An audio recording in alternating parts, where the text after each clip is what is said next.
सभी को नमस्कार। तो जिन भी बच्चों का बिहार पुलिस, बिहार एसएससी या बिहार लेवल का कोई भी और जो एग्जाम है, ये सेशन ना उनके लिए काफी महत्वपूर्ण होने वाले हैं। क्योंकि ये जो बुक जो आप देख रहे हैं, इस बुक में क्या किया गया है कि जो जितने भी प्रीवियस क्वेश्चन जो है, वो सभी चीज का क्वेश्चन का इसमें क्या किया गया है, संग्रह किया गया है। और हम वही क्वेश्चन का यहाँ पे ऑपरेशन करने वाले हैं। इससे आपको फायदे क्या होंगे? फायदे ये होंगे कि जो एग्जाम में जो क्वेश्चन और भी ढंग से बन सकते हैं, वो आपको यहाँ पे तरोताजा हो जाएगा। ठीक है। और क्या होगा कि जो पढ़े हैं टॉपिक, वो आपको रिवीजन होते चलेंगे, फिर आप भूल नहीं पाइएगा। ठीक है। तो चलिए हम क्वेश्चन की शुरुआत करते हैं। आपको स्क्रीन पे क्वेश्चन दिख रहा होगा, क्योंकि इससे पहले ना हमने 2 सेशन को लेकर के आ गया है। ठीक है। तो ये मेरा आज तीसरा सेशन है। ठीक है। तो क्वेश्चन नंबर आपको 11 स्क्रीन पे दिख रहा है क्या, कि पुरी में स्थित विश्व प्रसिद्ध जगन्नाथ मंदिर का निर्माण किसने करवाया था? यानी एक मंदिर है, उस मंदिर का नाम क्या है? तो कहिए कि जगन्नाथ मंदिर। ठीक है। ये जगन्नाथ मंदिर है। ये जगन्नाथ मंदिर कहाँ है? तो कहिएगा कि कहाँ? पुरी में। तो पहला क्वेश्चन देखिए, क्वेश्चन किसी भी तरीके से बन सकता है। पूछा गया जा सकता है कि विश्वनाथ ये जगन्नाथ मंदिर कहाँ पे है? तो बोलिए कि पुरी में है।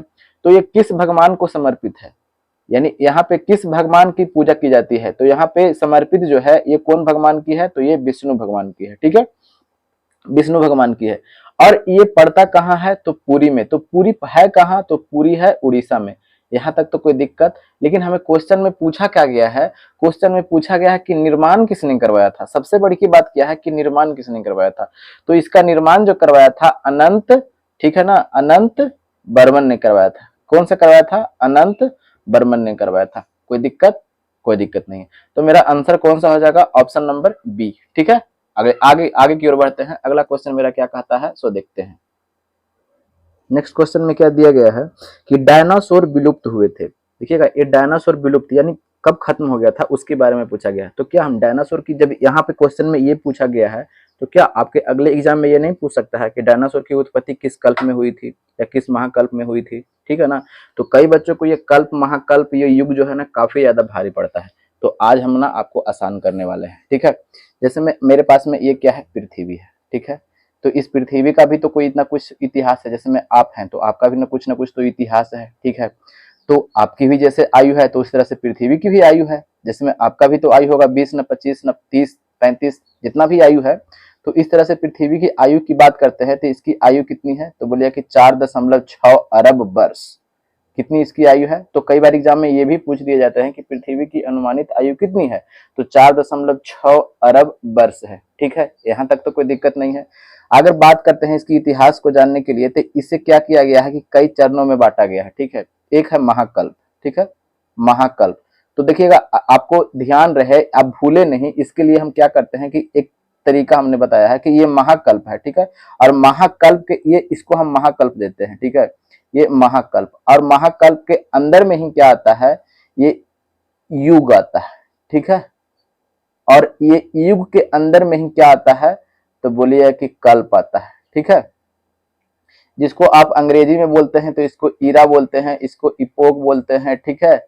और इसको क्या बोलते हैं? पीरियड। ठीक है। कोई दिक्कत? तो कोई दिक्कत नहीं है। अब देखिएगा, हमें जानना क्या है कि ये जो कल्प, महाकल्प है, ये महाकल्प की संख्या कितनी होती है? 5 होती है। ये थोड़े से टॉपिक थोड़े से हार्ड पड़ जाते हैं, तो कई बच्चे क्या होते हैं कि इसे छोड़ देते हैं। लेकिन नहीं, आपको सिलेक्शन लेना है। आप कहाँ तक भागिएगा? आप जितना ज्यादा भागिएगा उतना ज्यादा लोग दौड़ाएंगे। ठीक है ना। तो इसलिए भागना नहीं है, सामना करना है। और ये बात करते हैं युग की, तो युग की संख्या कितनी है? 4। और ये कल्प की संख्या कितनी है? तो बोलिएगा कि 8 है, 18 है। ठीक है। कोई दिक्कत? तो कोई दिक्कत नहीं है। अब हमें ये जानना क्या है, वो देखिए कि ये महाकल्प कौन कौन होते हैं, सो हम देख लेते हैं। ठीक है। ये महाकल्प कौन कौन होते हैं, सो देख लेते हैं।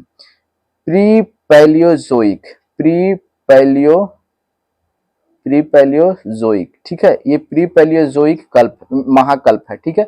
ये महाकल्प हमने लिख दिया, ताकि देखिएगा आप बार बार इसे जब रिवीजन कीजिएगा ना, तब आपको क्या रहेंगे ना कि याद रहेंगे। ठीक है। ऐसे क्या होगा ना कि आप एक बार पढ़िएगा तो फिर वहां पे एग्जाम में आप एलिमिनेट भी क्वेश्चन को नहीं कर पाइएगा। ठीक है। तो पहला जो ये महाकल्प है, ये पहला महाकल्प का नाम क्या होता है? प्री मतलब क्या होता है? पहले। ये तो आप जानते हैं ना, प्री मतलब क्या होता है? पहले। ठीक है ना। तो ये प्री पैलियोजोइक है, तो पहले तो ये हो गया था, फिर इसके बाद में एक ठो और कल्प आएगा, क्योंकि पहले प्री लग ही गया है। पैलियोजोइक के पहले ये प्री लग गया था। प्री का अर्थ ही क्या होता है? पहले। ठीक है। और फिर क्या हो जाएगा? पैलियोजोइक। ठीक है। पैलियोजोइक हो जाएगा। देखिए 2 महाकल्प तो आपको याद हो गए, ठीक है, 2 याद हो गया। फिर उसके बाद में क्या है, मेसोजोइक। फिर उसके बाद में क्या है, मेसोजोइक है। और तीसरा, ये तो क्या, पहला हो गया, दूसरा हो गया, तीसरा हो गया। अब ये चौथा की बात करते हैं, तो ये चौथा कौन सा हो जाएगा आपके पास में, तो चौथा क्या हो जाएगा, तो बोलिए कि सीनोजोइक, सीनोजोइक, ठीक है। और एक और पांचवा हो जाएगा जो लास्ट हो जाएगा, नियो क्या हो जाएगा, नियोजोइक, ठीक है, नियोजोइक। ये नियोजोइक क्या है, महाकल्प है। यहां तक कोई दिक्कत, तो बोलिए कोई दिक्कत नहीं है। देखिएगा ये महाकल्प की संख्या कितनी है, तो बोलिए कि 5 ठो है, ठीक है। ये प्री पैलियोजोइक, ठीक है, प्री पैलियोजोइक महाकल्प, पैलियोजोइक महाकल्प, मेसोजोइक महाकल्प, सीनोजोइक महाकल्प और नियोजोइक महाकल्प, ठीक है, नियोजोइक महाकल्प। यहां तक कोई दिक्कत, तो बोलिए कि कोई दिक्कत नहीं है। अब युग के बारे में बात करते हैं, तो इसको थोड़ा सा इधर रखते हैं। युग के बारे में बात करते हैं, तो युग जो है, युग की संख्या कितनी है, 4 होती है। कैसे, ये प्री पैलियोजोइक को कोई युग में नहीं बांटा गया है, यानी जो इतिहासकार हैं, जो प्री पैलियोजोइक जो कल्प है, महाकल्प है, उसको कोई युग में नहीं बांटे हैं, ठीक है। और ये पैलियोजोइक को प्राथमिक युग कहे हैं। कौन सा युग, तो प्राथमिक युग बोले हैं, ठीक है। और ये मेसोजोइक है, इसे कौन सा युग बोले हैं, द्वितीय युग बोले हैं, ठीक है। और ये जो सीनोजोइक है, इसे कौन सा युग बोले हैं, थर्ड युग बोले हैं। और ये नियोजोइक जो है, इसे कौन सा युग बोले हैं, तो इसे बोले हैं फोर्थ युग। यहाँ तक कोई दिक्कत, तो बोलिए कि कोई दिक्कत नहीं, यहाँ तक तो इजीली समझ में आ रहा है, ठीक है। अब यहाँ पे हमें क्या बोला गया है, कल्प के बारे में बात करते हैं, तो ठीक है। तो ये मेसोजोइक जो आप देख रहे हैं ना, मेसोजोइक, ये मेसोजोइक जो है, इसके युग को कितने भागों में बांटा गया है, तो 3 भागों में बांटा गया है युग। तो ये युग जो, यही जो है यहाँ पे कराएंगे, यही कल्प कहलाएंगे, ठीक है। ये सेकंड युग है, तो सेकंड युग में ये कल्प को क्या किया गया है, 3 भाग में बांटा गया है, ठीक है। ये किसके अंतर्गत में आता है, तो मेसोजोइक के अंतर्गत में आता है, ठीक है। कौन कौन से आते हैं कल्प, तो ट्रियासिक, क्या, ट्रियासिक, ट्रियासिक कल्प, ठीक है, ट्रियासिक कल्प आ जाता है। फिर उसके बाद में क्या आता है, जुरैसिक आता है, जुरैसिक कल्प आता है, ठीक है। और फिर उसके बाद क्रिटेशियस आता है, क्रिटेशियस, क्रिटेशियस कल्प। अब देखिएगा यहीं पे आपको सबसे ज्यादा समझना है, ठीक है। ये मेसोजोइक क्या है, महाकल्प है। और ये क्या है, तो इधर वाले जितने भी हमने लिखा है, ये सब क्या है, कल्प है। और ये युग है, ठीक है। तो युग तो इजीली आपको याद हो रहा है, ठीक है। और ये देखिएगा आपको पूछा जाएगा, तो देखिए हमने क्या किया कि अगर यहाँ पे क्वेश्चन को ही केवल ऑप्शन बना करके, ये आंसर बना करके चल जाते टिक मार के, तो फिर आपको ये चीज देखना नहीं पड़ता, ठीक है। ये चीज आप क्या कर सकते हैं ना, कि आप समझ सकते हैं, और भी क्वेश्चन इससे जब बनेंगे ना, तब आप इजीली उसे कवर कर सकते हैं, ठीक है।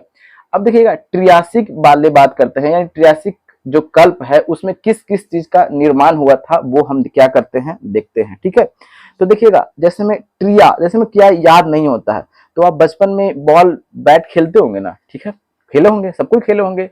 तो ट्रिया, जैसे में आप बोलते हैं ना कि ट्राई बॉल हमें दो, तो ट्राई बॉल कैसे देते थे लोगों को, लोगड़ा करके, कैसे लोग, ठीक है, ऐसे देते ना, रोड़ा करके देते थे। तो ट्रियासिक जो कल्प है, ये ट्रियासिक पल में क्या होता है, रेंगने वाले जीव की उत्पत्ति होती है। रेंगने वाले जीव की क्या होती है, रेंगने वाले जीव की उत्पत्ति होती है, ठीक है। देखिएगा ये हमने अपने तरीके से एक निमोनिक मेथड बना करके रखा है, ताकि आपको ना, जैसे में अगर किन्हीं को रटने में माहिर हैं, तो आप रटते रहिए, ठीक है। लेकिन वही जब इस तरह से निमोनिक आपके जब दिमाग में रहेंगे ना, तब आप भूल नहीं पाइएगा, ठीक है।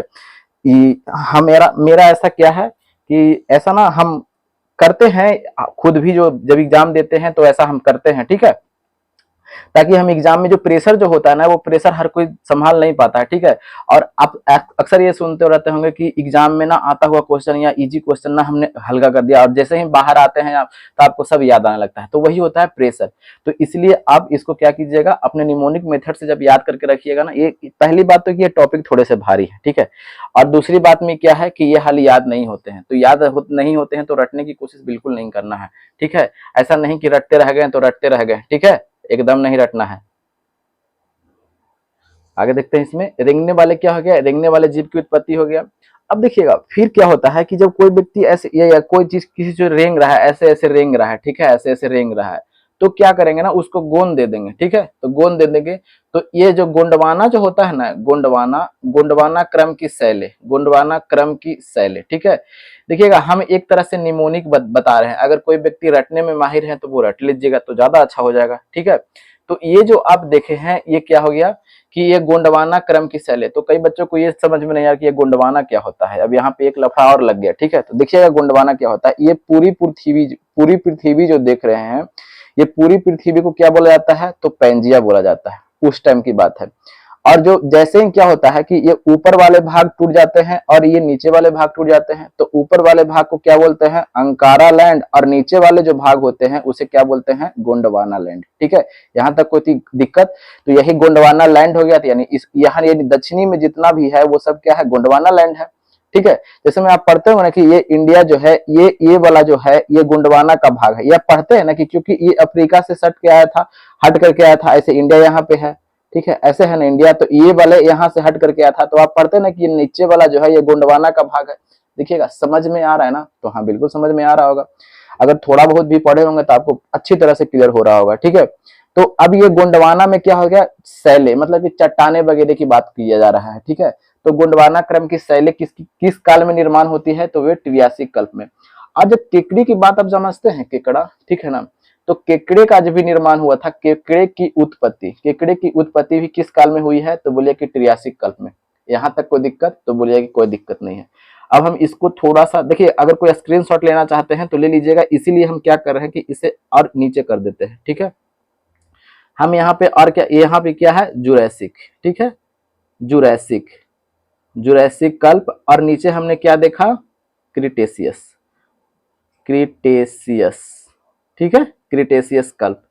अब देखिए जुरैसिक कल्प में ही क्या होती है कि डायनासोर, या भी यही क्वेश्चन हमें पूछा गया था ना कि डायनासोर की उत्पत्ति किस काल में हुई है या किस कल्प में हुई है। तो उत्पत्ति नहीं पूछा गया था वहां पे, विलुप्त किस काल में हुआ था, ठीक है। तो डायनासोर, तो डायनासोर की क्या होती है, डायनासोर की उत्पत्ति यहीं पे होती है, ठीक है। कोई दिक्कत, तो बोले कोई दिक्कत नहीं। यहाँ पे आपको दिखाई पड़ रहा होगा, ठीक है, देखिएगा आपको दिखाई पड़ रहा होगा। तो डायनासोर की उत्पत्ति किस कल्प में हो रही है, तो बोलिए कि जुरैसिक कल्प में। और फिर उसके बाद कंगारू की भी जो उत्पत्ति होती ना है, कंगारू की भी उत्पत्ति इसी कल्प में होती है, ठीक है। कंगारू की जो उत्पत्ति होती है इसी कल्प में होती है। और एक और क्या है कि पृथ्वी, ठीक है, यानी स्थल, ठीक है, स्थल और वायु में जो जीव पाए जाते हैं, स्थल और वायु में पाए जाने वाले जीव, यानी जो जीव स्थल पे भी रह सकता था और वायु पे भी रह सकता था, ठीक है। तो वो भी जीव जो पाए गए हैं, जिसमें एक क्या होता है कि सर्व पुरातन पक्षी का नाम सुने होंगे, सर्व पुरातन पक्षी। ये क्या होता था कि आदमी जैसा दिखता था, और लेकिन इसके पंजे वगैरह जो होते थे वो पक्षी की तरह होते थे। तो आप कह सकते हैं यहाँ पे कि सर्व पुरातन पक्षी का निर्माण भी इसी कल्प में हुआ था। किस कल्प में, तो जुरैसिक कल्प में। यहाँ तक कोई दिक्कत, तो बोलिए कि कोई दिक्कत नहीं है, ठीक है। और हमें एक यहाँ पे ये देखना है क्रिटेशियस कल्प, ठीक है। अब ये क्रिटेशियस कल्प में क्या होता है कि क्रिटेशियस कल्प में क्या होता है ना कि ये डायनासोर जो है, ये डायनासोर की क्या हो जाती है, विलुप्त हो जाती है, ठीक है। ये विलुप्त हो जाता है, यानी डायनासोर क्या हो जाता है, डायनासोर यहाँ पे लिख देते हैं कि डायनासोर, डायनासोर क्या हो गया, विलुप्त हो गया। यहाँ तक कोई दिक्कत, तो बोलिएगा कि कोई दिक्कत नहीं है। और क्या होता है कि जो दक्कन देख रहे हैं ये इंडिया है, इंडिया के नीचे वाले जो भाग है ये दक्कन ट्रैप, ठीक है। ये दक्कन ट्रैप का क्या होता है, दक्कन ट्रैप का निर्माण होता है। यहाँ तक कोई दिक्कत, तो बोले कि कोई दिक्कत नहीं। देखिएगा क्वेश्चन कहीं से भी घूम सकते हैं, ऐसा आपको लगता होगा ना कि क्वेश्चन नहीं घूम सकते हैं, क्वेश्चन ना आपको कहीं से भी घूम सकते हैं, ठीक है। ये दक्कन ट्रैप का निर्माण यहाँ पे हो गया। फिर आप पढ़ते होंगे ना कि एंडीज, ठीक है, एंडीज पढ़ते होंगे और फिर उसके बाद रॉकीज पर्वत पढ़ते होंगे। ये रॉकीज पर्वत का जो निर्माण हुआ था, ये ठीक है ना, ये निर्माण जो हुआ था ना इसी कल्प में हुआ था। किस कल्प में हुआ था, तो इसी कल्प में हुआ था, ठीक है। तो देखिएगा हमने चीजों को पूरी तरह से क्रिस्टल क्लियर कर दिया, ताकि आपको क्या होगा कि रटने में कोई भी परेशानी ना हो, यानी समझते चलिएगा, रटिएगा तो भूले जाइएगा, ठीक है ना, रटना बिल्कुल नहीं है, ठीक है। अगर आप स्क्रीनशॉट लेना चाहते हैं तो ले लीजिए। देखिएगा एक ही बार में हमने क्या किया कि यहाँ पे आपको बताने का कोशिश किया है। आप क्या कीजिएगा, और जैसे में और भी ये सब चीज है, तो क्वेश्चन जैसे आते रहेंगे तो ये सब का हम बताते चलेंगे, ठीक है।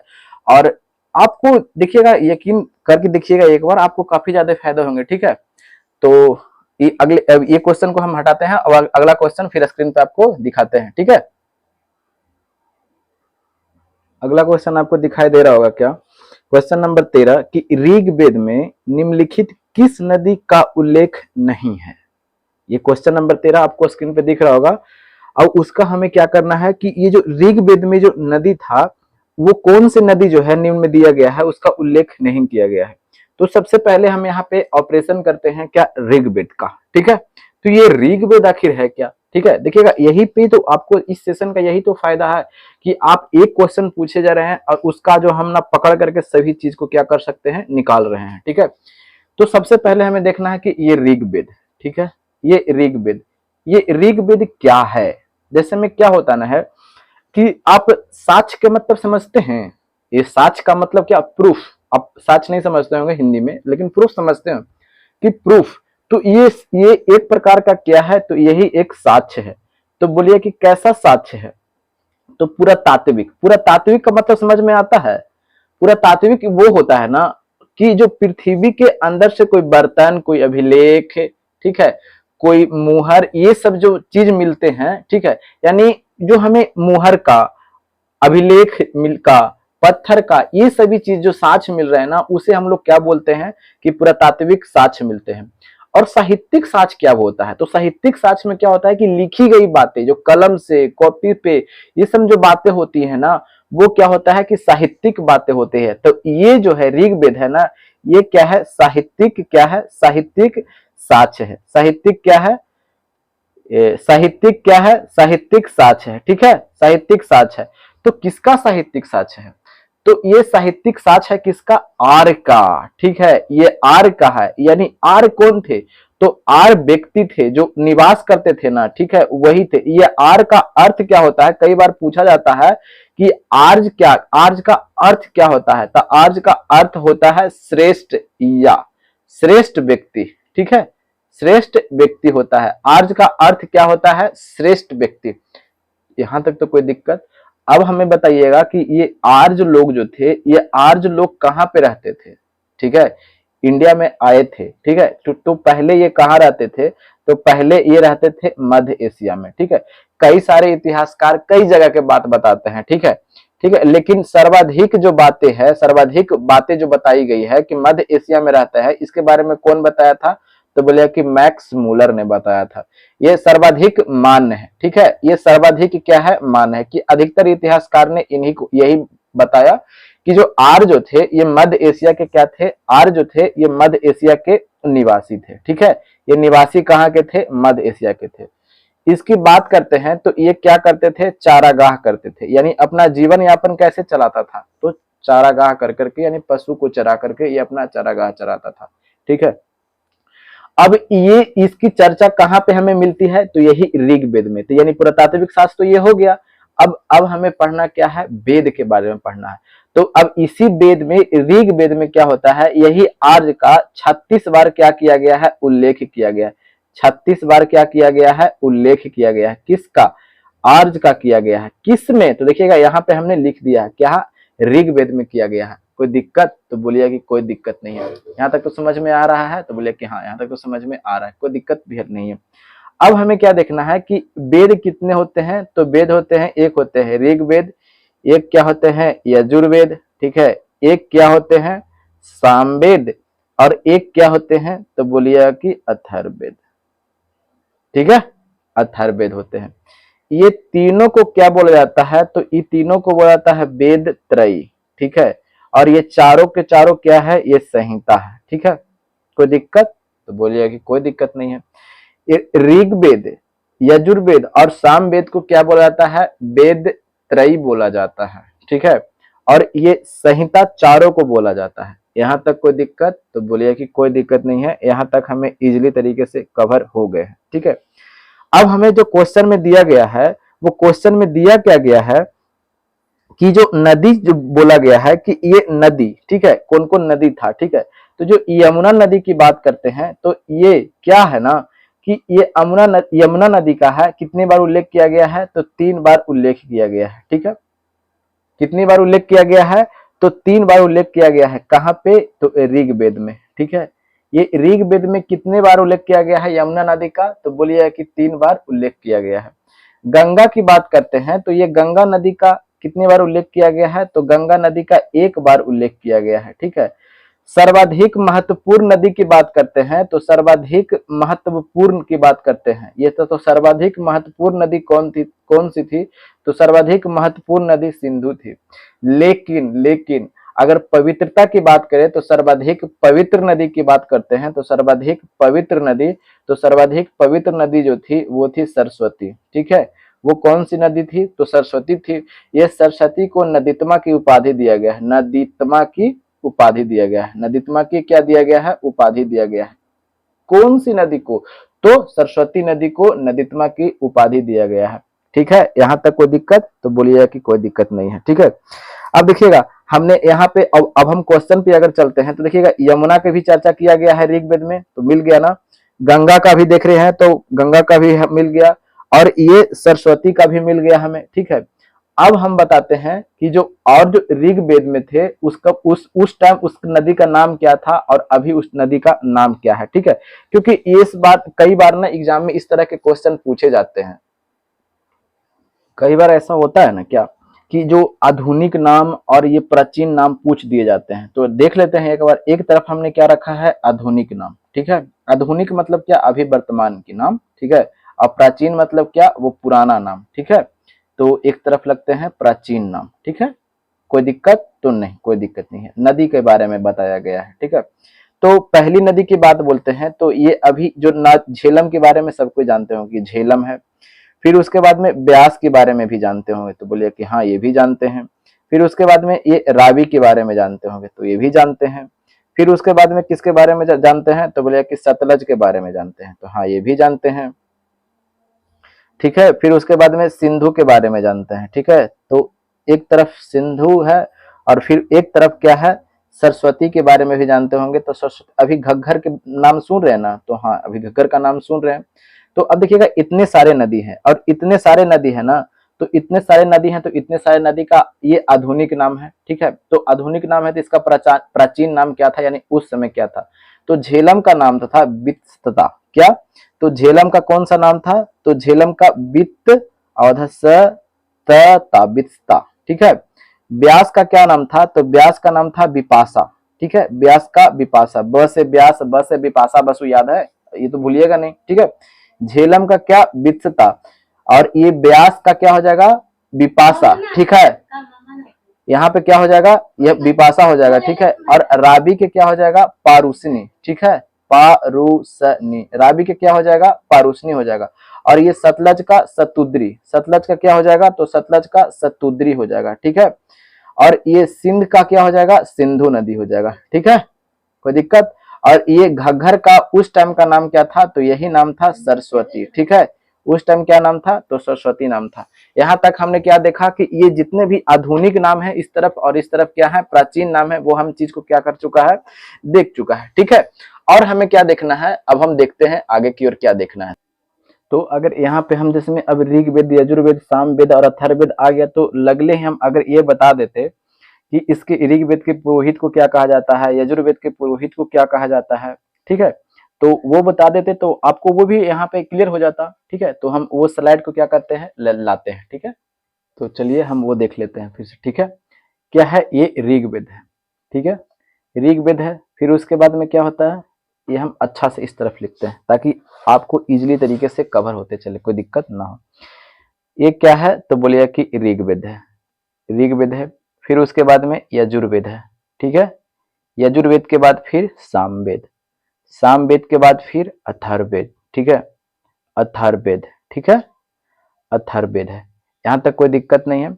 इसके पुरोहित की अगर बात करते हैं तो इसके पुरोहित को क्या बोलते हैं, ऋग्वेद के पुरोहित को क्या बोलते हैं, होत्री, होत्री या होता बोलते हैं। ठीक है, कई बार एग्जाम में पूछा जाता है कि ऋग्वेद के पुरोहित को क्या बोला जाता है, तो ऋग्वेद के पुरोहित को होत्री या होता बोला जाता है। कोई दिक्कत, तो कहिए कि कोई दिक्कत नहीं है। यजुर्वेद आप देख रहे हैं ना, यजुर्वेद है, तो ये यजुर्वेद के पुरोहित को क्या बोला जाता है, तो यजुर्वेद के पुरोहित को क्या बोला जाता है, तो अधर्वी बोला जाता है। इसके पुरोहित को क्या बोला जाता है, तो ये अधर्वी बोला जाता है। सामवेद की अगर बात करते हैं तो सामवेद के पुरोहित जो होते हैं उसके पुरोहित के उद्गाता बोला जाता है। क्या बोला जाता है, तो उसके पुरोहित को उद्गाता बोला जाता है। ठीक है, और ये अथर्ववेद जो देख रहे हैं, ये अथर्ववेद के पुरोहित को क्या बोला जाता है, तो ब्रह्मा बोला जाता है। ठीक है, यहाँ तक कोई दिक्कत, तो बोलिए कि कोई दिक्कत नहीं है। अब यहाँ पे थोड़ा सा ये ऋग्वेद के बारे में दिया गया है, तो इस बारे में और भी ये बताते चलते हैं कि ये ऋग्वेद जो है, ये ऋग्वेद में कितने मंडल हैं, तो बोलिए कि 10 गो मंडल है। ठीक है, 10 मंडल है। ठीक है, 10 गो क्या है, मंडल है। और 10,552 गो क्या है, तो बोलिए कि ऋचाएं हैं। ठीक है, ये 10 मंडल है, 10,552 को क्या है, ऋचाएं हैं। ठीक है, फिर अगली बार कोई क्वेश्चन आएगा तो ये 10 मंडल के बारे में बता देंगे। ठीक है, क्योंकि अब ये इतना, कम से कम इतना आप याद करके रखिएगा। ठीक है, ताकि आपको क्या हो जाएगा, फिर आपको इजिली तरीके से दिमाग में आते रहेंगे, क्योंकि ज्यादा एक के बाद दे देंगे ना, तो फिर आपको लगे अरे यार इतना सारा एक के बाद दे दिया, काहे को दे दिया, फिर वो ज्यादा लोड आप सह नहीं पाइएगा। ठीक है, क्योंकि इतना ही आपको ज्यादा लग रहा होगा कि कितना बताते चले जा रहे हो। ठीक है, तो अब एक तरफ किसके लिख लेते हैं, तो इसके ब्राह्मण की लिख लेते हैं कि इसके ब्राह्मण कौन थे। ठीक है, तो ये पुस्तक था। ठीक है, तो ये ऋग्वेद जो है, ये ऋग्वेद के ब्राह्मण की अगर बात करते हैं, तो ऋग्वेद के ब्राह्मण कौन थे, क्या थे, तो कौशितकी। ठीक है, कौशितकी और क्या, एतरे, कौशितकी और एतरे। अब ये ब्राह्मण है तो कौशितकी ब्राह्मण और एतरे ब्राह्मण हो जाएगा। ठीक है, फिर उसके बाद में बात करते हैं तो यजुर्वेद के ब्राह्मण क्या थे, तो यजुर्वेद के ब्राह्मण थे तैत्तिरीय। यजुर्वेद के ब्राह्मण क्या थे, तो तैत्तिरीय थे, और फिर उसके बाद में शतपथ थे। ठीक है, तो तैत्तिरीय ब्राह्मण हो जाएगा, और फिर उसके बाद में क्या हो जाएगा, शतपथ ब्राह्मण हो जाएगा। ठीक है, सामवेद की अगर बात करते हैं तो सामवेद की क्या हो जाएंगे, ब्राह्मण क्या हो जाएंगे, तो बोलिए कि पंचविश। सामवेद के ब्राह्मण क्या हो जाएंगे, तो बोलिए कि पंचविश। ठीक है, अगर बात करते हैं अथर्ववेद के, तो अथर्ववेद के ब्राह्मण क्या हो जाएंगे, तो बोलिए कि गोपथ। ये काफी ज्यादा एग्जाम में पूछा जाता है, एक ना काफी ज्यादा ये रोटेट होते रहते हैं ये क्वेश्चन जो है, कि अथर्ववेद के ब्राह्मण को क्या बोला जाता है, तो अथर्ववेद के ब्राह्मण को क्या बोला जाता है, गोपथ बोला जाता है। एक और पूछा जाता है कि अरण्यक के बारे में पूछा जाता है। ठीक है, तो ये अरण्यक के बारे में देख लेते हैं। तो सबसे पहले हम बात बताते चलते हैं कि अथर्ववेद का कोई अरण्यक नहीं होता है। अथर्ववेद का कोई भी अरण्यक नहीं होता है। ठीक है, ये सब ना चीज को आप स्क्रीनशॉट कर करके आप इसको बार बार याद कीजिएगा ना, बार बार पढ़िएगा ना, तब आपको दिमाग में रहेंगे। वरना एक बार आप सोचिए कि हम पढ़ ले फिर याद रहे, तो बिल्कुल नहीं।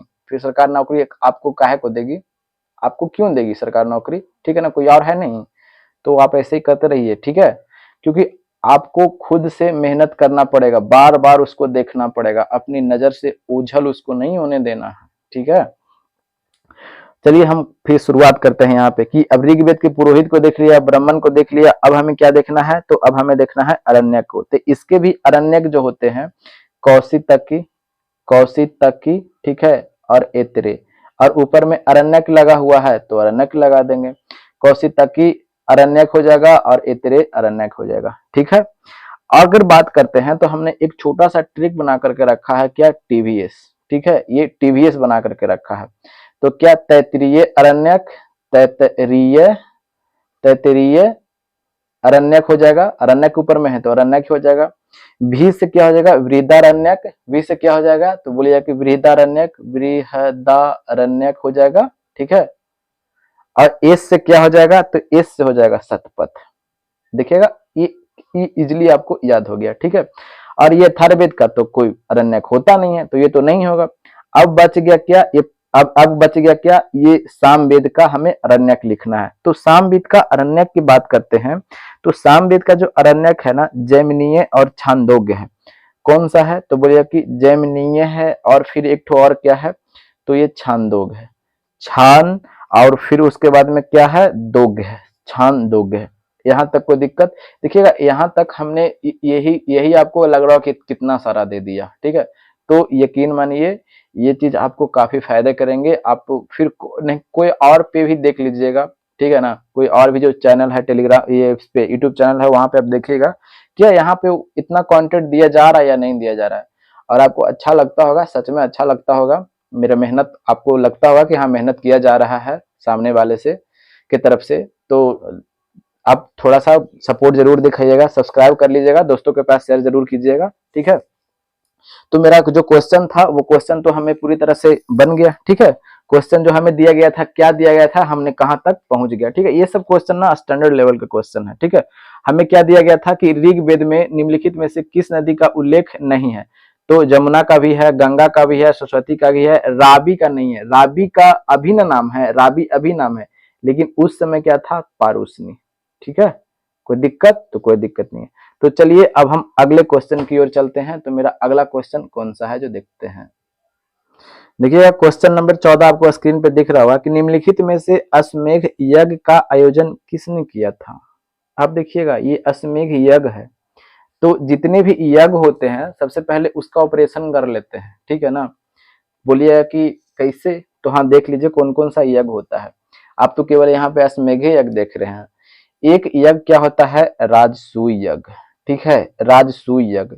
तो ये राजसूय यज्ञ क्या होता है, जैसे में क्या था ना कि जब राजा बनता था, ठीक है ना, तो राजा बनता था तो राज्यारोहण होगा, राज्याभिषेक हो गया। तो क्या करता था कि जो राजा होता था वो राजा क्या करेगा, तो राज्य पाठ चलाने के लिए राज्याभिषेक होगा ना, तो वो वस्त्र धारण करता था। ठीक है, और वस्त्र धारण करता था, फिर उसके बाद में जो पुरोहित होते थे वो पुरोहित से धनुष और बाण क्या करता था, लेता था। फिर उसके बाद में क्या होता था कि ये यज्ञ होता था। ठीक है, ये यज्ञ होता था, लगभग 1 साल तक चलता था। फिर उसके बाद में इसकी जो अवधि थी वो कम कर दी गई थी।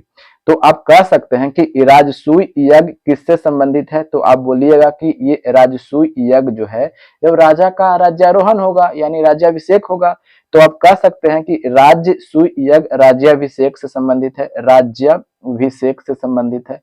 कोई दिक्कत? तो बोलिएगा कि कोई दिक्कत नहीं है, यहां तक कोई दिक्कत। फिर उसके बाद में क्या होता है कि एक होता है वाजपेयी यज्ञ। ये वाजपेयी यज्ञ क्या होता है, तो वाजपेयी यज्ञ क्या होता है, बाज का मतलब क्या होता है, शक्तिपान। बाज का अर्थ क्या होता है कि शक्तिपान। ठीक है, यानी शक्ति दिखाना। क्या होता है ना, वाजपेयी यज्ञ में क्या होता था कि रथ खुलती थी। जैसे मेरे पास में एक रथ है, यहाँ पे है रथ है, ठीक है, और सभी का रथ खुलता था। और जो राजा का जो रथ होता था ना, राजा का रथ सबसे आगे होता था। ये देखिएगा ये सबका रथ है, और राजा का रथ जो क्या होता था, ये सबसे आगे होता था। और इसमें ये दिखाया जाता था कि देखो राजा जो है वो सभी रथों से आगे निकलता हुआ दिखाया जाता था कि देखो राजा जो है जीत रहा है। ठीक है, ये शक्ति प्रदर्शन, मतलब कि यानी सभी चीज से इनमें से क्या है, इनका शक्ति ज्यादा है, रथ चला रहे हैं। देखिए यानी शक्ति प्रदर्शन, ये वाजपेयी यज्ञ जो था ये शक्ति प्रदर्शन था। वाजपेयी यज्ञ क्या था, शक्ति प्रदर्शन था। एक तरह से आप बोल सकते हैं कि ये मनोरंजन के उद्देश्य से भी किया जाता था, मनोरंजन के उद्देश्य से भी किया जाता था। और एक तरफ हमने लिख दिया शक्तिपान के उद्देश्य से। ठीक है, ये हो गया वाजपेयी यज्ञ। ठीक है, एक क्या होता है, अश्वमेध यज्ञ। अश्व अश्वमेध यज्ञ ये सबसे ज्यादा इंपॉर्टेंट है। अश्वमेध यज्ञ, ये अश्वमेध यज्ञ क्या होता है, तो अश्वमेध यज्ञ का अर्थ क्या होता है, मतलब होता है कि घोड़ा का बलि। घोड़ा का क्या बलि, अश्व मतलब क्या होता है, घोड़ा होता है ना, तो ये घोड़ा का बलि, इसका मतलब हम समझे नहीं। तो जैसे में क्या होती थी कि जैसे में कोई राजा अगर है, यहाँ पे कोई राजा है, तो ये राजा जो होता था कि एक घोड़ा को छोड़ता था। ठीक है, एक घोड़ा ये छोड़ देता था, जैसे में ये घोड़ा छोड़ा है। ठीक है, ये घोड़ा क्या किया है कि छोड़ दिया है, ये घोड़ा क्या किया है कि छोड़ दिया है। हमें घोड़ा पारने नहीं आता है। ठीक है, चलिए समझ जाइए कि ये घोड़ा है। ठीक है, ठीक है, ये घोड़ा है, ये घोड़ा को क्या किया है कि छोड़ दिया गया है। ठीक है, अब ये घोड़ा को जब छोड़ा गया है तो ये कहीं ना कहीं तो जाएगा, तो बोलिए कि हाँ जाएगा। और इसके पीछे जो होते थे 400 योद्धा को लगा दिया जाता था। और जो भी राजा, जैसे में अब ई राजा का ये क्षेत्र है। ठीक है, ठीक है, यहाँ पे कोई राजा है, इसका ये क्षेत्र है। ठीक है, इसका राजा ये है, ये अपने क्षेत्र से घोड़ा को छोड़ा, अब इस क्षेत्र में इधर पे जाके घुस गया। ठीक है, तो अब इस क्षेत्र वाले राजा इस घोड़ा को तो पकड़ेगा ना जी, तो बोले कि हाँ क्या नहीं पकड़ेगा। तो जब ये घोड़ा को पकड़ेगा तो जो योद्धा था जो, अब इससे क्या करना पड़ेगा, अब जाकर सूचना देगा कि देखिए फलना आदमी जो हुआ ना वो आपके घोड़ा को पकड़ लिया है। तो ये संकेत था कि अब इसके बीच और इसके बीच में क्या होगा, लड़ाइया होगा। ठीक है, और जो कमजोर है तो वो समझ जाता था कि अच्छा जाने दो भाई, घोड़ा को पकड़ लेंगे तो हमसे युद्ध करना पड़ेगा। तो ये अश्वमेध, और फिर उसके बाद में क्या होता था कि 1 वर्ष के बाद में ये घोड़ा को लाया जाता था जिस राज्य की राजधानी है वहां पे, और वहां पे इसकी क्या कर दी जाती थी, बलि दी जाती थी। ये अश्वमेध यज्ञ हो गया। ठीक है, तो हमें ये तो समझ में आ गया। ठीक है, और एक यज्ञ क्या होता है, अग्निष्टोम यज्ञ क्या होता है। ठीक है, अग्निष्टोम यज्ञ क्या होता है? तो अग्निष्टोम यज्ञ क्या क्या होता है वो देख लेते हैं कि अग्निष्टोम यज्ञ क्या होता है। तो इसमें क्या होता था ना कि पशु पक्षी की भी बलि दी जाती थी। तो वो पशु पक्षी की बलि कहाँ पे दी जाती थी? तो बोलिएगा कि पशु पक्षी की जो बलि पड़ती थी ना, तो वो पशु पक्षी की बलि जो पड़ती थी अग्नि में पड़ती थी। ठीक है, तो ये कोई ज्यादा इंपॉर्टेंट नहीं है। ठीक है, अगर हम बात करते हैं कि ये राजसूय यज्ञ जो देख रहे हैं अभी, तो ये राजसूय यज्ञ का चर्चा कहाँ पे किया गया है? तो ये राजसूय यज्ञ का जो चर्चा जो किया गया है, इसकी चर्चा की अगर बात करते हैं तो कौन सा ब्राह्मण में किया गया है? तो इतरे ब्राह्मण में। ठीक है, इतरे ब्राह्मण में। अभी हमने पढ़ा ना, अभी हमने पढ़ा इसके पहले, इसीलिए हमने बता दिया ताकि आपको कनेक्ट करने में आसानियां हो, कोई परेशानी ना हो। ठीक है, समझ में आ गया। अब हमें क्वेश्चन क्या पूछा गया है कि ये जो है ये क्या है? अश्वमेध यज्ञ। अश्वमेध यज्ञ कौन करता है? यानी समझ रहे हैं ना कि अश्वमेध यज्ञ करने के लिए साहस चाहिए कि जहां तक में हमारा घोड़ा जाएगा, जो भी शासक रोकेगा हमको उससे क्या करना पड़ेगा? युद्ध करना पड़ेगा। यानी हम युद्ध करेंगे। यानी जो राजा मजबूत होगा वही ना अश्वमेध यज्ञ करेगा।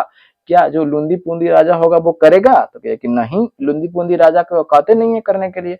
तो जो राजा श्रेष्ठ होगा, ये जो राजा पूरी तरह से बलवान होगा, मजबूत होगा, वही करेगा। ठीक है, तो वो कौन किया था? तो हमें ऑप्शन में देखना है। ठीक है, ऑप्शन में क्या बोला गया है? अजात शत्रु। तो क्या अजात शत्रु ने किया था? तो देखिएगा ये अजात शत्रु कौन था? ठीक है, अजात शत्रु, ये अजात शत्रु जो था ये हर्यक वंश का क्या था? हर्यक वंश का संस्थापक कौन था? तो हर्यक वंश का संस्थापक कौन था? तो बोलिए कि बिंबिसार। ठीक है, ये बिंबिसार को मार करके, यानी बिंबिसार को मार दिया कौन? अजात शत्रु। बिंबिसार का बेटा था, तो इसीलिए इसे पितृहंता के नाम से भी जाना जाता है। पितृहंता के नाम से, यानी पिता की हत्या करने वाला कौन है? अजात शत्रु। अगर कुनिक नाम की चर्चा मिलती है तो कुनिक नाम किसे की बोला जाता है? तो यही अजात शत्रु को बोला जाता है। कोई दिक्कत? तो अजात शत्रु नहीं करवाया था। देखिएगा अब कहीं कई बार ये पूछ जाता है कि अजात शत्रु किस वंश से संबंधित है? तो कौन से वंश से? तो हर्यक वंश से। हर्यक वंश का यहाँ पे संस्थापक कौन है? तो बोलिए कि बिंबिसार है। ठीक है, अब हम अगले ऑप्शन पे चलते हैं, अशोक। तो ये अशोक कौन वंश से संबंधित है? तो अशोक है जो मौर्य वंश से संबंधित है। ये मौर्य वंश का संस्थापक कौन था? तो बोलिए कि चंद्रगुप्त मौर्य था। ठीक है, चंद्रगुप्त मौर्य था। ये चंद्रगुप्त मौर्य था। ये चंद्रगुप्त मौर्य का बेटा कौन था? तो बोलिए कि बिंदुसार था। अब ये बिंदुसार का बेटा कौन था? तो यही अशोक था। ठीक है, तो अशोक कौन वंश से संबंधित है? तो कहिए कि मौर्य वंश से संबंधित है। कोई दिक्कत? समुद्रगुप्त की बात करते हैं तो ये अश्वमेध यज्ञ जो किया था यही समुद्रगुप्त ने किया था। समुद्रगुप्त ने किया था। तो समुद्रगुप्त ने क्या किया था? यही समुद्रगुप्त कौन किया था? ये किस कौन से है? तो ये गुप्त वंश से संबंधित है। गुप्त वंश से संबंधित है। हमने गुप्त वंश के बारे में अच्छा से बताया है। ठीक है, तो जा करके आप प्लेलिस्ट में देखिएगा, यकीन मानिए आपको काफी ज्यादा फायदा होगा। ये गुप्त वंश से संबंधित है समुद्रगुप्त। इसे क्या बोला जाता है? भारत का नेपोलियन कहा जाता है।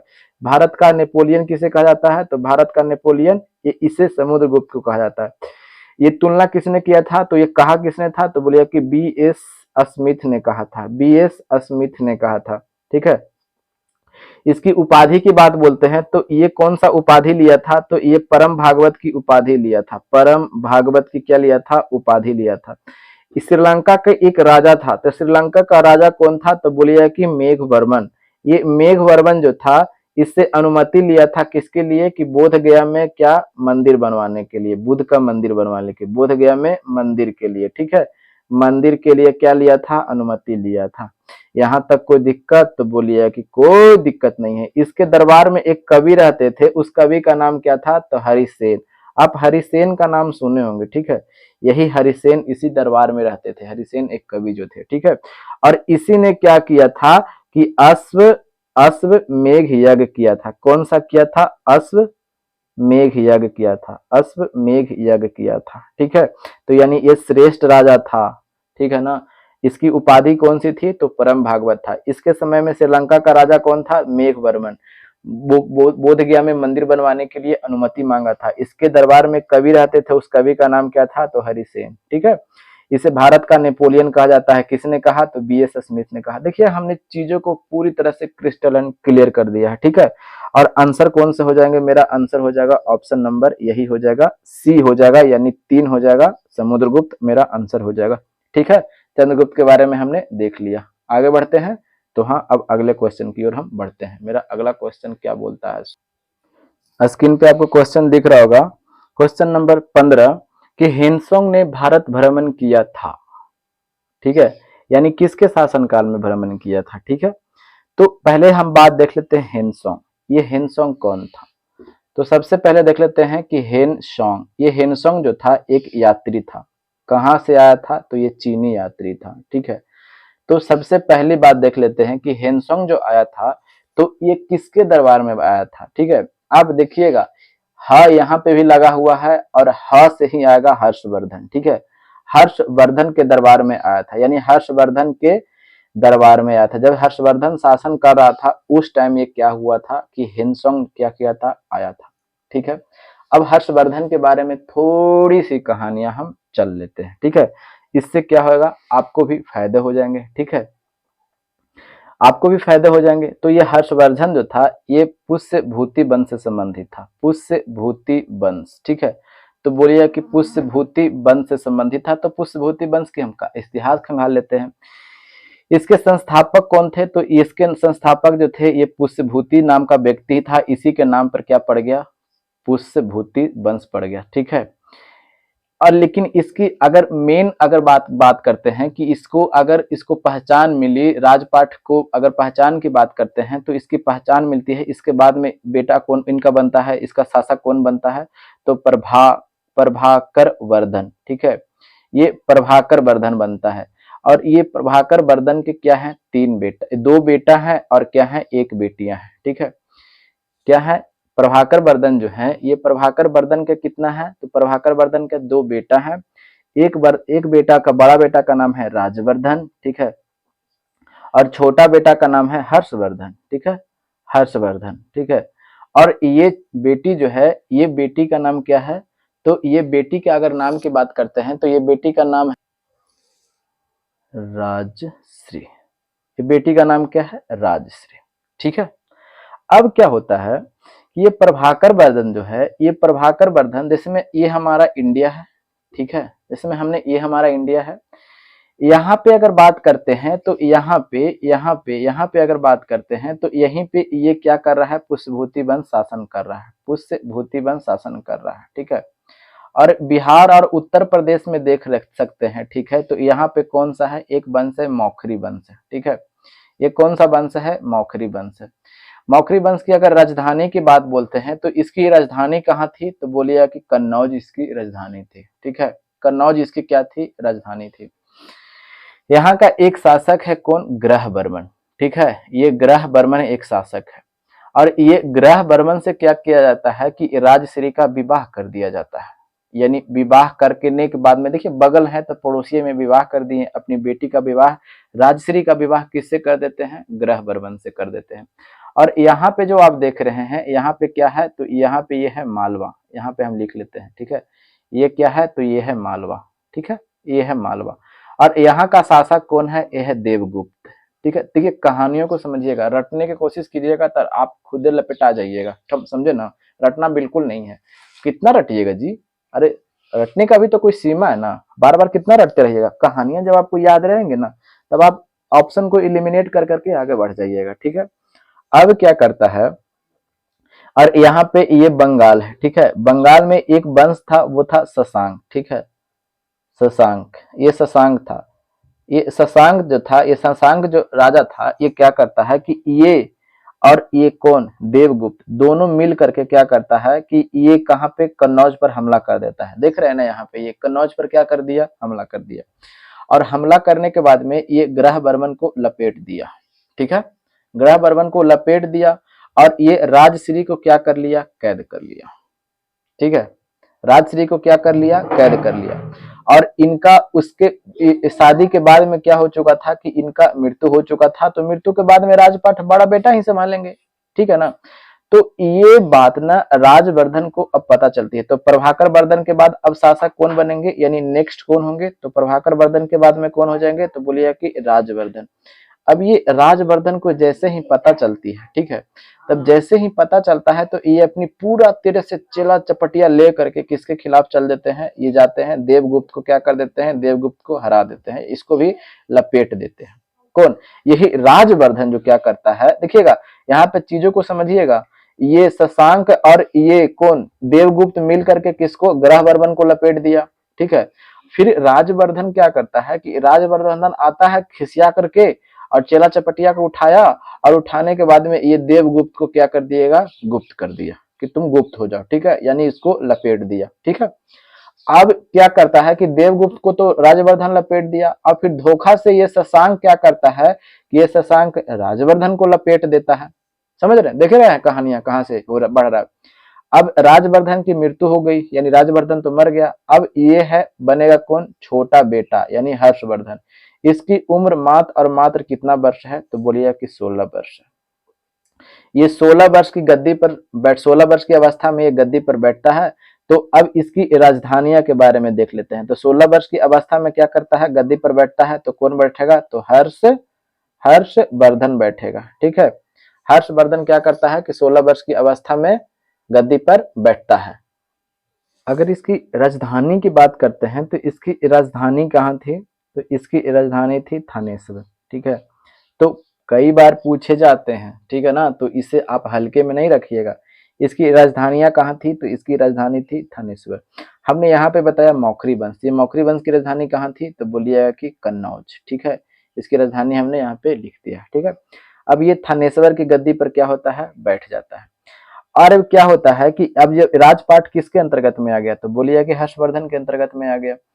फिर उसके बाद में ये पूरी सेना लेकर के क्या कर देता है कि ये इसके खिलाफ आक्रमण करता है। किसके खिलाफ, ये शशांक को। शशांक को क्या कर देता है, लपेट देता है। शशांक को कौन लपेट दिया अब, तो यही हर्षवर्धन। ये हर्षवर्धन क्या कर देता है, क्योंकि अपना भाई का जो मृत्यु हुआ था उसका बदला ले लिया, क्योंकि इसका भाई का मृत्यु कौन मारा, कौन था, तो शशांक मारा था। और शशांक को क्या कर देता है, ये लपेट देता है, यानी इसको हरा देता है।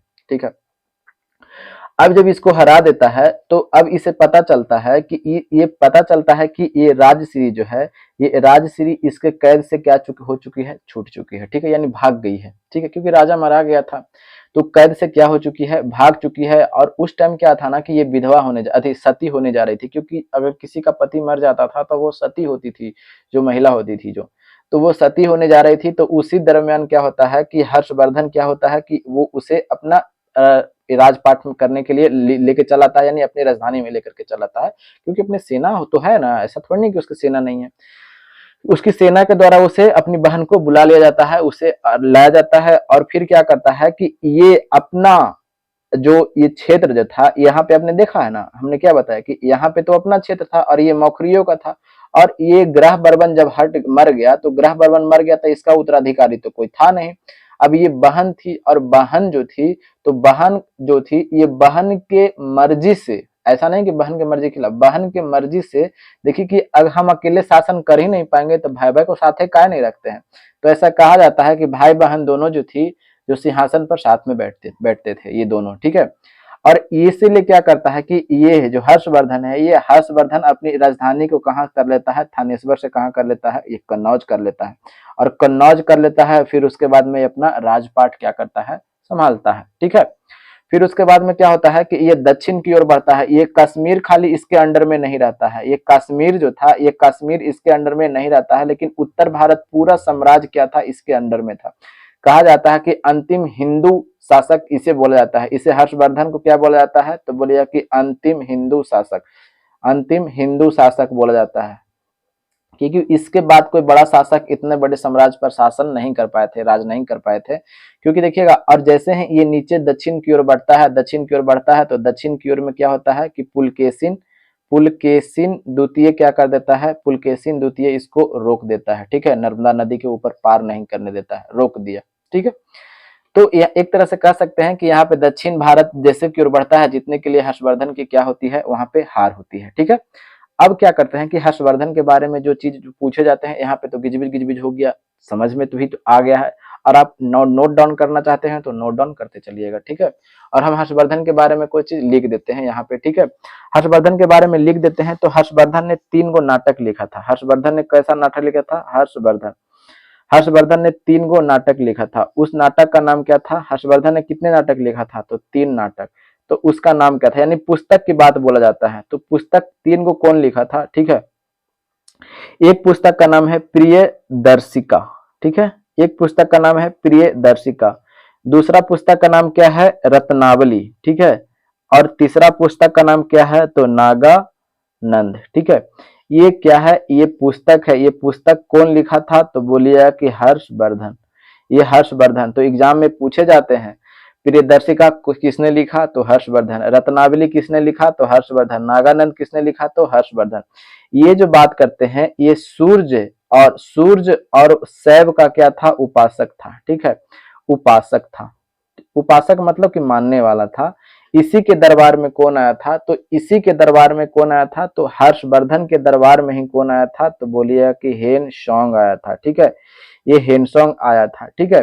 और हेनसोंग आया था तो फिर ऐसा कहा जाता है कि हेनसोंग के प्रभाव के वजह से फिर इसने क्या किया कि बौद्ध धर्म की ओर ज्यादा झुक गया, ठीक है। अब एक बात और यहाँ पे हम बताते चलते हैं कि ये बाण भट्ट आप जानते होंगे। बाण भट्ट, ये बाण भट्ट क्या थे?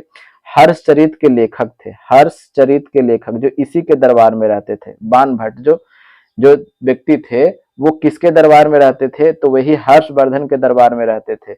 और हर्षवर्धन का रचयित हर्षवर्धन क्या लिखे थे? तो हर्षचरित के लिए सॉरी, ये बाण भट्ट क्या लिखे थे? तो हर्षचरित। तो कहा जाएगा कि हर्षचरित के लेखक कौन है? तो हर्षचरित के लेखक कौन है? तो कहिए कि बाण भट्ट है। यहाँ तक कोई दिक्कत? तो बोलिए कि कोई दिक्कत नहीं, समझ में पूरी तरह से आ गया होगा, ठीक है। अब ऑप्शन नंबर बी पे देखते हैं। तो अब ऑप्शन नंबर बी पे देखिएगा तो ये हर्ष जो दिया गया है, तो मेरा आंसर क्या हो जाएगा? आंसर ऑप्शन नंबर 2 मेरा बिल्कुल सही आंसर हो जाएगा, ठीक है। तो रखते हैं हम यहीं तक, ठीक है, क्योंकि वीडियो काफी ज्यादा लंबा हो चुका है। फिर आगे जो भी क्वेश्चन आएंगे तो वो हम सभी चीज को लेते चलेंगे, क्योंकि आज सभी चीज को बंस के एक बार पढ़ लीजिएगा तो दिमाग से निकलने के चांस ज्यादा बढ़ जाते हैं, ठीक है। तो यहीं तक रखते हैं वीडियो को, ठीक है। अगर आपको अच्छा लगता होगा, सच में मेरी मेहनत आपको दिख रही होगी, तो दोस्तों के पास शेयर जरूर कीजिएगा। थोड़ा सा सपोर्ट जरूर दिखा सकते हैं, और अगर आपकी इच्छा हो तो, वरना नहीं है तो कोई बात नहीं है, ठीक है। तो अगर कोई सुझाव हो तो कमेंट बॉक्स में जरूर बताइएगा। तो मिलते हैं अगले वीडियो में, तब तक के लिए हंसते रहिए, मुस्कुराते रहिए और अपनों का ख्याल जरूर रखिए। जय हिंद, जय भारत, इनकलाब जिंदाबाद।